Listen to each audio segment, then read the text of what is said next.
पुष्कर सिंह धामी ने आपदाग्रस्त इलाकों का किया हवाई सर्वेक्षण। मौके पर कैबिनेट मंत्री डॉक्टर धन सिंह रावत समेत बीजेपी प्रदेश अध्यक्ष मदन कौशिक, मुख्य सचिव एसएस संधू भी रहे मौजूद।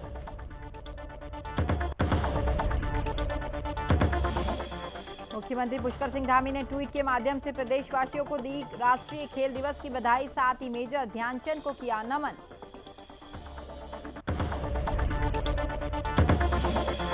गंगा की स्वच्छता के लिए पदयात्रा पूरी कर दिल्ली निवासी इंदिरा कुमारी पहुंची उत्तरकाशी। पूरी पदयात्रा के दौरान गंगा को स्वच्छ रखने का दिया संदेश।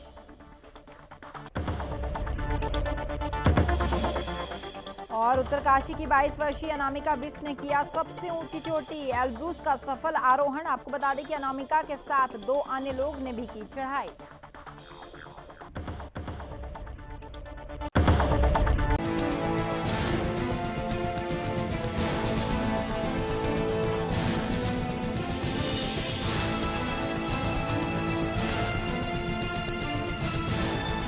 आप देख रहे हैं सुदर्शन न्यूज। नमस्कार, उत्तराखंड विशेष देख रहे हैं आप और मैं हूं आपके साथ स्मारिका ठाकरे। इस वक्त की सबसे बड़ी खबर का रुख करेंगे जो कि उत्तराखंड से निकलकर सामने आई है। आपको बता दें कि उत्तराखंड में भारी बारिश हो रही है इस वक्त, और उत्तराखंड में मौसम विभाग ने रेड अलर्ट जो है, माफ कीजिएगा, ऑरेंज अलर्ट जो है वो जारी कर दिया है। इस वक्त की सबसे बड़ी खबर आपको बता दें कि उत्तराखंड में मौसम विभाग ने ऑरेंज अलर्ट जारी कर दिया है। आज भी भारी बारिश की संभावना जो है वो जताई जा रही है। मौसम विभाग का ऑरेंज अलर्ट जारी, कई इलाकों में बादल भी छाए हुए हैं। इस वक्त की बड़ी खबर, आज भी भारी बारिश की संभावना जो है वो उत्तराखंड में बन रही है। लगातार कई दिनों से भारी बारिश जो है वो हो रही है उत्तराखंड में, कई इलाकों में अब बादल भी छा गए हैं। मौसम विभाग ने चेतावनी देते हुए कहा कि ऑरेंज अलर्ट जो है वो पूरे प्रदेश में जारी कर दिया गया है।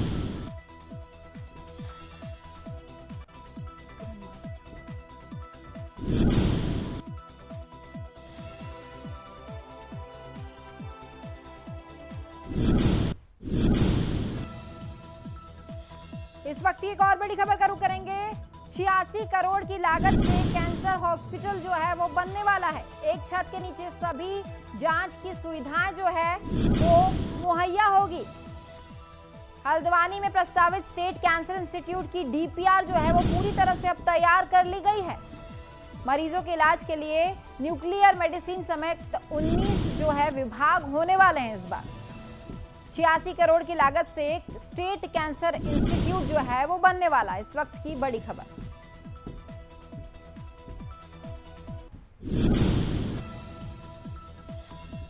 एसटीएफ का फर्जी कॉल सेंटर पर छापा।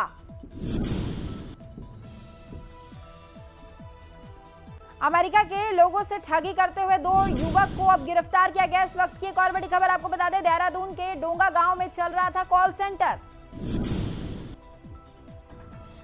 अमेरिका के लोगों से ठगी करते हुए 2 युवक जो हैं वो गिरफ्तार कर लिए गए। इस वक्त की बड़ी खबर आपको बता दें, देहरादून के डोंगा गांव में एक कॉल सेंटर चल रहा था जिसमें 2 लोगों को गिरफ्तार किया गया। एसटीएफ का फर्जी कॉल सेंटर पर एक बड़ा छापा। अमेरिका के 2 लोगों से ठगी करते हुए 2 युवक को गिरफ्तार किया गया है।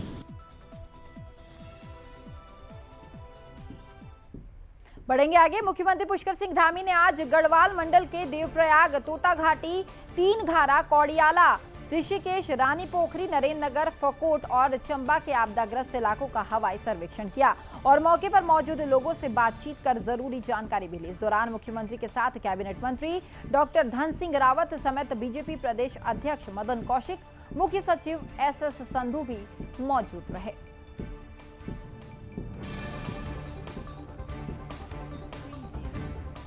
तो वहीं मुख्यमंत्री पुष्कर सिंह धामी ने गांधी पार्क से Neeraj Chopra glory cross country run का फ्लैग ऑफ किया है, जिसका आयोजन राष्ट्रीय खेल दिवस के अवसर पर खेल विभाग उत्तराखंड और उत्तराखंड एथलेटिक्स संघ की तरफ से किया गया है। इस दौरान मुख्यमंत्री ने भी हिस्सा लिया है। इस दौरान मुख्यमंत्री ने प्रदेशवासियों को हॉकी खिलाड़ी मेजर ध्यानचंद का स्मरण करते हुए खेल दिवस की बधाई दी। उन्होंने कहा कि राज्य सरकार इस प्रकार की नई खेल नीति लाएगी और जिसमें खिलाड़ियों को तैयारियों के लिए संसाधनों की कमी नहीं रहे। राज्य सरकार की कोशिशें हैं कि खिलाड़ियों को अधिक से अधिक प्रोत्साहित किया जाए।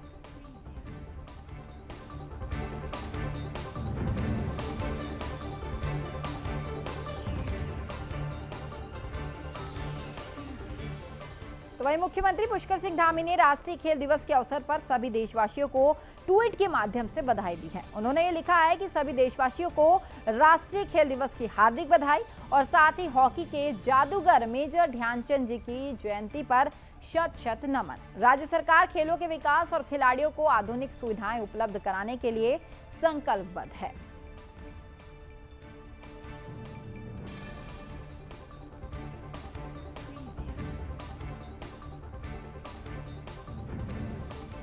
तो वहीं अब खबर देहरादून से है, जहां सिख समाज के प्रतिनिधि मंडल ने विधानसभा में मुख्यमंत्री पुष्कर सिंह धामी से मुलाकात की है। उन्होंने अफगानिस्तान से श्री गुरु ग्रंथ साहिब के स्वरूप को सुरक्षित भारत पहुंचाए जाने पर सीएम के माध्यम से पीएम मोदी को धन्यवाद दिया है और साथ ही उन्होंने कहा कि प्रधानमंत्री ने सिख समाज का मान बढ़ाया है। इस अवसर पर सीएम के विधानसभा कार्यालय में पहली बार अरदास समाप्त हुई है। सीएम धामी ने कहा कि वे हर पल सिख समाज के साथ है, जब भी जरूरत होगी उन्हें अपने साथ ही पाएंगे।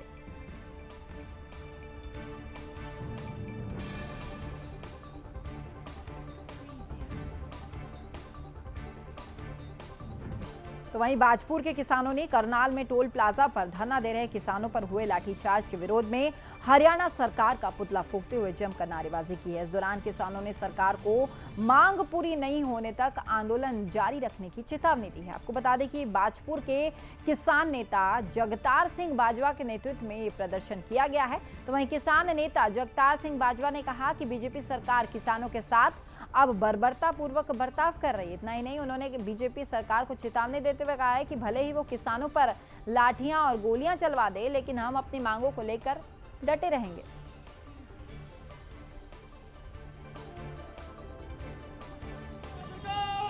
भारतीय जनता पार्टी की हरियाणा सरकार ने, खट्टर सरकार ने जो बर्बरता करनाल में टोल प्लाजा पर बैठे किसानों पर की है, इससे हमें गुलामी का दौर याद दिलवा दिया है। वो अंग्रेजों का शासन याद दिलवा दिया है कि इतना अत्याचार तो उस सरकार ने भी नहीं किया होगा। लहूलुहान किए गए किसानों को घायल किया गया, उनके सिर फाड़ दिए गए। तो वहीं 2 दिवसीय दौरे पर गढ़वाल सांसद और पूर्व मुख्यमंत्री तीरथ सिंह रावत चमोली पहुंचे, जहां उन्होंने देवस्थानम बोर्ड पर बोलते हुए कहा कि उत्तराखंड के 4 धामों के प्रबंधन के लिए बनाए गए देवस्थानम बोर्ड पर सरकार को पुनर्विचार करना चाहिए। तो वहीं 4 धाम यात्रा को लेकर उन्होंने कहा कि न्यायालय के निर्णय आने के बाद सरकार 4 धाम यात्रा को जल्द से जल्द शुरू कर देगी। उन्होंने आगे ये कहा कि सरकार की 4 धाम यात्रा सुचारू करने की पूरी तैयारियां हैं। कोर्ट का निर्णय आने के बाद यात्रा सुचारू कर दी जाएगी।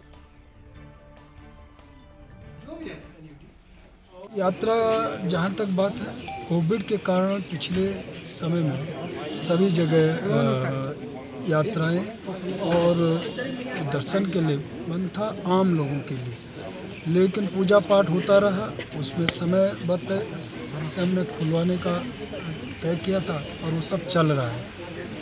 बीच में निर्णय भी लिया था कि स्थानीय आधार के लोगों को जाने दिया जाए।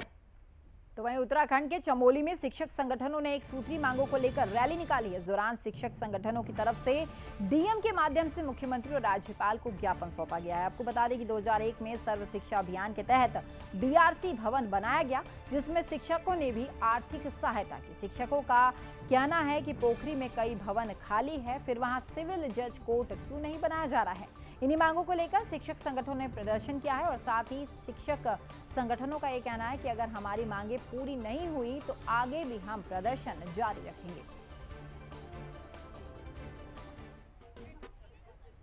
आंदोलन हमें मजबूरन करना पड़ रहा है, क्योंकि जो हमारा ब्लॉक संसाधन केंद्र पोखरी में है, ये न केवल एक पोखरी का ब्लॉक संसाधन केंद्र है, अपितु ये 95 ब्लॉक हैं पूरे उत्तराखंड में और 95 ब्लॉकों में प्रत्येक में ये ब्लॉक संसाधन केंद्र छात्रों के हितों के लिए है। पहले ये सर्व शिक्षा के लिए चलता था, बाद में ये 6 से 12 जब माध्यमिक के लिए हुआ, ये तो माध्यमिक में रमसा के नाम से इसमें योजनाएं चली। रुकेंगे एक छोटे से ब्रेक के लिए, देखते रहिए सुदर्शन न्यूज।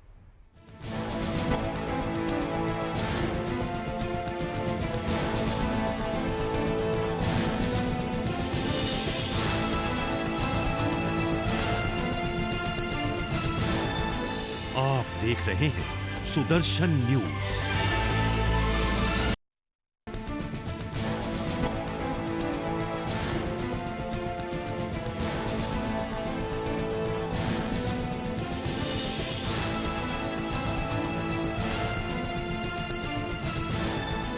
आप देख रहे हैं सुदर्शन न्यूज।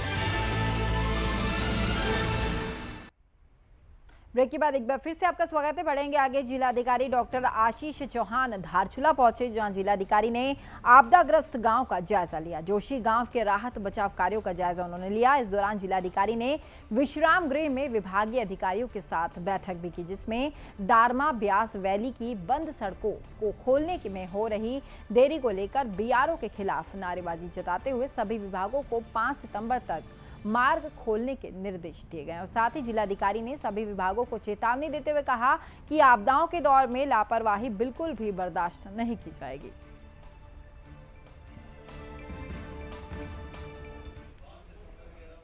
मैंने विभागों को निर्देश दिया है क्योंकि लगातार बारिश हो रही है तो उन्हें इश्यूज आ रहे हैं रोड ओपनिंग को लेकर, लेकिन फिर भी मैंने कहा कि वो अपनी बेस्ट एफर्ट्स इसमें डालें और जितना तेज़ी से इस रोड को खोला जाए खोलने की कोशिश की जाएगी। इसमें CPWD का ये कहना है कि 5 सितंबर तक अपनी रोड को सिद्धांत से लगाकर जो 47 किलोमीटर रोड है वो ओपनिंग हमें दे देंगे। वही डेडलाइन मैंने BRO के लिए। तो वहीं जिलाधिकारी डॉक्टर आशीष चौहान पिथौरागढ़ पहुंचे, जहां डॉक्टर आशीष चौहान ने आपदाग्रस्त क्षेत्र एलधारा पहुंचकर जनप्रतिनिधियों से मुलाकात की और साथ ही जिलाधिकारी से आपदाग्रस्त लोगों की परेशानी सुनी और शीघ्र ही समस्याओं के समाधान के उप जिलाधिकारी को निर्देश दिए। इस दौरान एलधारा तवाघाट रोड में लगातार हो रही स्लाइडिंग का जिलाधिकारी ने मुआयना किया और साथ ही जिलाधिकारी ने बाढ़ से पीड़ित लोगों की समस्याओं का समाधान देने का आश्वासन भी दिया है। जोन जो लास्ट ईयर भी उसमें थोड़ा सा ट्रिगर हुआ था, तो इस बार मैंने उसे खुद पर्सनली विजिट किया और इसमें हम लोग एक टेक्निकल टीम के थ्रू या एक कंसल्टेंसी के थ्रू इसका पूरा परमानेंट सोल्यूशन देख रहे हैं। तब तक के लिए जो लोग हैं असुरक्षित क्षेत्र में रह रहे हैं उन्हें सुरक्षित स्थानों पर रखने के लिए मैंने मेरे CDO एवं SDM को निर्देशित कर दिया है, तो वहाँ पे इन लोगों को सुरक्षित तरीके से रखा जाएगा जब तक कि रेनी सीजन। तो वहीं कोरोना की तीसरी लहर को देखते हुए बीजेपी की तरफ से कमला गांजा के बैंकेट हॉल में एक वर्कशॉप आयोजित किया गया है, जिसका आयोजन राष्ट्रीय स्वास्थ्य स्वयंसेवक अभियान के तहत किया गया है, जहां बीजेपी ने ग्रामीण पश्चिम मंडल के प्रतिनिधियों को कोरोना की तीसरी लहर को लेकर जानकारी दी है। तो वहीं कार्यक्रम के आयोजक नवीन भट्ट का यह कहना है कि बीजेपी राष्ट्रीय अध्यक्ष JP नड्डा और देश के यशस्वी प्रधानमंत्री नरेंद्र मोदी के दिशा निर्देश पर बीजेपी राष्ट्रीय स्वास्थ्य स्वयंसेवक अभियान चला रही है, जिसमें कोरोना की तीसरी लहर को देखते हुए बूथ स्तर से लेकर कार्यकर्ताओं को तैयार किया जा रहा है और उन्हें कोरोना की तीसरी लहर के बारे में जानकारी भी दी जा रही है।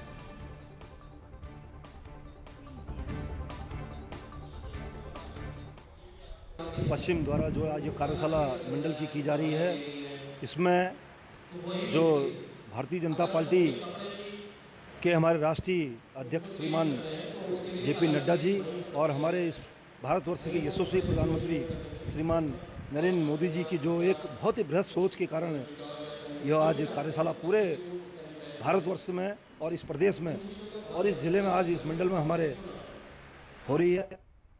जहां एक तरफ विधानसभा चुनाव के नजदीक आते ही विपक्ष ने बीजेपी को घेरना शुरू कर दिया है, तो वहीं दूसरी तरफ बीजेपी सटीक जवाब देने में पीछे नहीं हट रही है। दरअसल कुछ दिनों से विपक्ष के मुख्यमंत्री बार बार बदलने की बात पर बीजेपी को निशाना बना रहे हैं, जिसका पलटवार बीजेपी के नेता आशीष गुप्ता ने बड़ी सरलता के साथ उन्हें दिया है। उन्होंने ये कहा कि बीजेपी बहुत तेजी से आगे बढ़ रही है। उत्तराखंड में 57 सीटें जीतकर बीजेपी ने रिकॉर्ड भी बनाया है।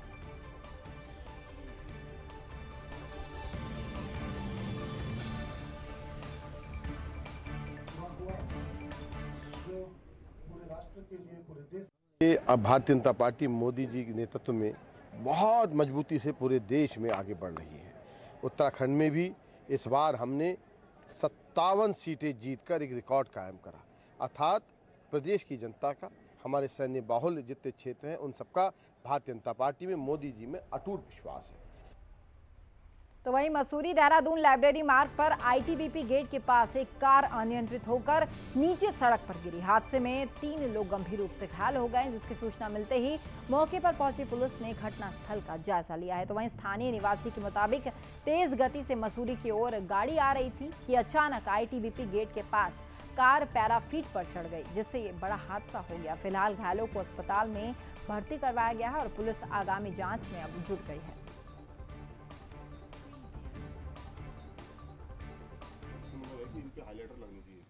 लोग सवार थे और शायद गाड़ी तेजी में भी बहुत थी।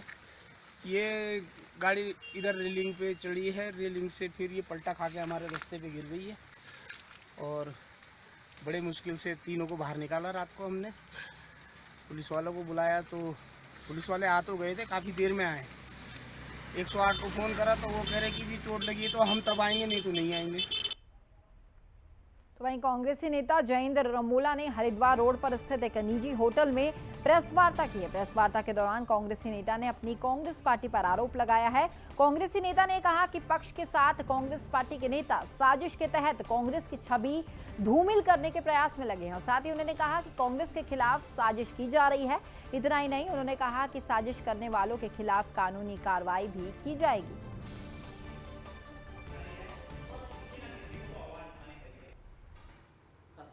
मैं जनसेवा के लिए लगातार पिछले कई वर्षों से जुड़ा हूँ और मैं चैलेंज के साथ कह सकता हूँ कि कोई भी व्यक्ति एक भी आरोप मेरे ऊपर सिद्ध करके दिखा दे, कोई गलत काम का आरोप सिद्ध करके दिखा दे, किसी के साथ उत्पीड़न का आरोप सिद्ध करके दिखा दे, किसी भी तरह का आरोप मेरे पे सिद्ध करके दिखा दे, उस दिन मैं ये राजनीति से भी संन्यास ले लूँगा, मैं ऋषिकेश से भी संन्यास ले लूँगा अगर इस तरह का आरोप कोई मुझ पे सिद्ध करता है। तो वहीं उत्तराखंड क्रांति दल यानी कि यूकेडी की ओर से रुद्रप्रयाग के विधायक भरत सिंह चौधरी पर विधायक कम ठेकेदार ज्यादा होने का आरोप लगाया गया है। यूकेडी के नेताओं का यह कहना है कि रुद्रप्रयाग विधानसभा में केवल विधायक अपने निजी हितों का विकास कर रहे हैं। हाल ही में यूकेडी में शामिल हुई सरला खुडड्डी ने कहा कि विधायक का कार्य अपने क्षेत्र की समस्याओं को विधानसभा तक पहुंचाकर उनका हल करना होता है, लेकिन रुद्रप्रयाग में ऐसा कुछ भी नजर नहीं आ रहा है। यूकेडी के अन्य नेताओं ने कहा कि हम इन्हें विधेयक नहीं मानते हैं। ये विधायक शवदाह पर भी टैक्स लगाने वाला विधायक है।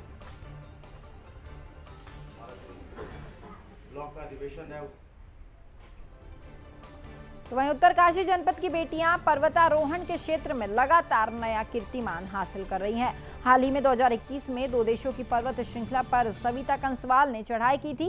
इस प्रक्रिया को जारी रखते हुए दूसरी उत्तरकाशी की बेटी जो बरसाली गांव की है, 22 वर्षीय अनामिका बिष्ट ने यूरोप महाद्वीप की सबसे ऊंची चोटी एल्ब्रुस का सफल आरोहण किया है। आपको ये बता दें कि अनामिका के साथ 2 अन्य लोग भी यूरोप की सबसे ऊंची चोटी का आरोहण करने पहुंचे। तो वहीं अनामिका बिष्ट माउंट एल्ब्रुस का सफल आरोहण करने वाली उत्तरकाशी की पहली महिला पर्वतारोही है।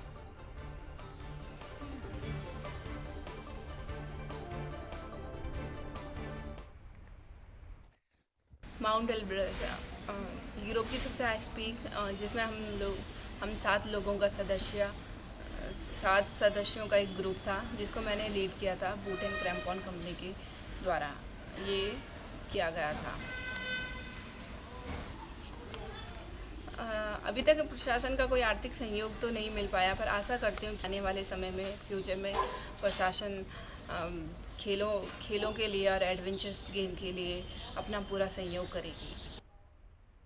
तो वहीं गंगा की स्वच्छता के लिए 4250 किलोमीटर की पदयात्रा पूरी कर दिल्ली निवासी इंदिरा कुमारी उत्तरकाशी पहुंची। आपको बता दें कि इस पूरी पदयात्रा के दौरान उन्होंने गंगा को स्वच्छ रखने का संदेश दिया है। तो वहीं इंदिरा कुमारी ने बताया कि पिछले साल 16 दिसंबर को प्रयागराज गंगा तट से गंगा स्वच्छता के संदेश को लेकर पदयात्रा उन्होंने शुरू की और साथ ही बताया कि उनकी यह पदयात्रा 8 महीने की है, जिसके चलते 6 महीने का पड़ाव उन्होंने अब पूरा कर दिया है।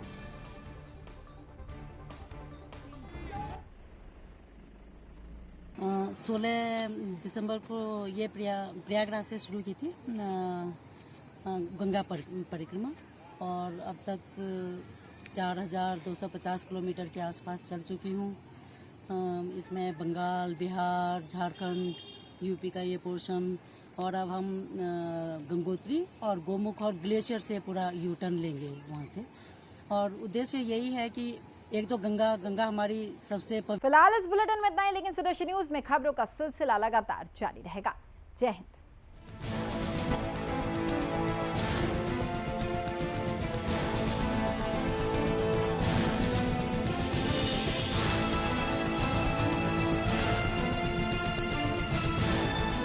आप देख रहे हैं सुदर्शन न्यूज।